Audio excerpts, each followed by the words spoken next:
is there a pattern or a more similar causation for people to have a mental roadblock, be it an athlete, be it a performance person, business, athletics, whatever it is? Is there usually a common thread? I think that's the question I'm trying to ask. Is there a common thread to why people will create their own mental roadblock in That's a pursuing cool their goals? question. Guys, it's a really cool question.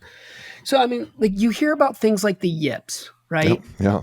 And it's funny because though everybody kind of knows that term, I don't know how well it's been researched or defined. And sometimes there's a more physical explanation, like the yips can be like there's a micro tear that has just never been discovered. So there's a hitch in the throwing motion and stuff.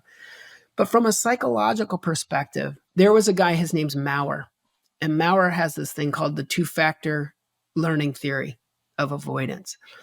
What Maurer describes, and I've always found it to really hold true, is that there is a classical conditioning of a critical incident. So think about like if you got bit by a snake, now all of a sudden you're afraid of snakes. That's the classical conditioning, right? Like remember Pavlov's dogs ring the bell, they salivate. So now every time you think you're in an environment where there's a snake, you're going to have that fear, oh, I could get bit here. That's the classical. So that's step one of his two-part process. However, there's a second part, which is based off of operant conditioning. And the difference between classical conditioning and operant conditioning is so classical conditioning is where you pair a stimulus and a response. Operant conditioning is something just happens and then we react to it.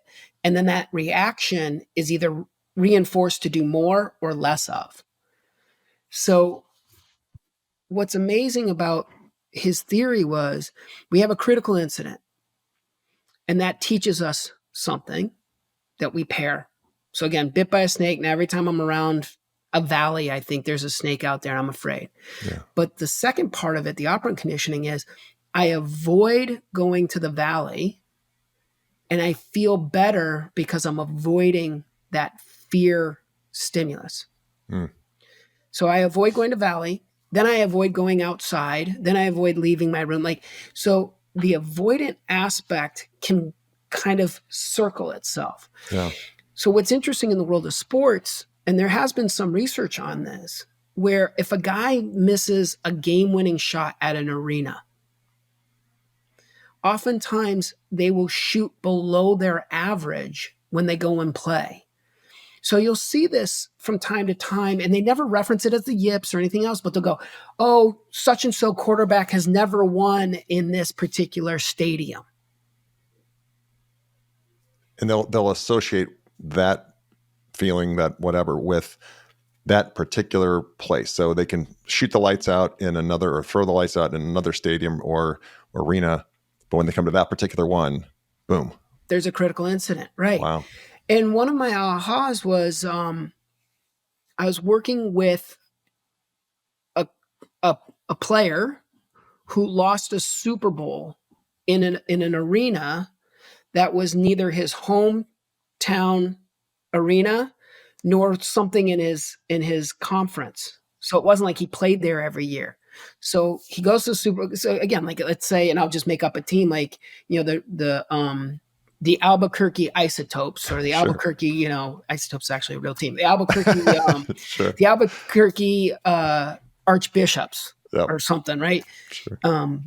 I just want to give some love to my hometown. The Albuquerque, we'll go old school, the Albuquerque Dukes. So the Albuquerque Dukes are in an NFL team. It's very rare for the Albuquerque Dukes to play the Super Bowl in Albuquerque. Yeah.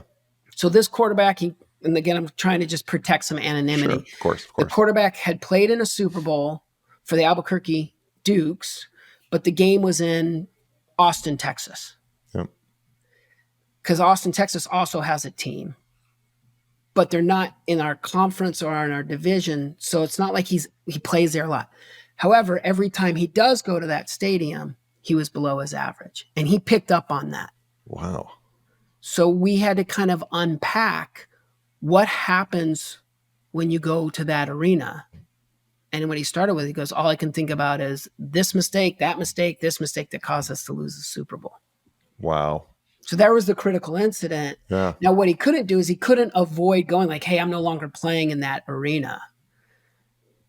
But it only got worse. It kind of it picked up on him. It was the second or third time he played there where he's like, man, I just can't play here. It's like this. And I'm like, you're making a thing. Yeah. So Yeah. having to extinguish that, I think, is an interesting challenge. So when you talk about like helping leaders and players kind of get out of their head, as you were saying, like sometimes it's about learning where their critical incidences of success and where their critical incidences of failure have occurred, and then what those things, what meaning they've assigned to those events. It's not the events, but the meaning they assign to them that matters.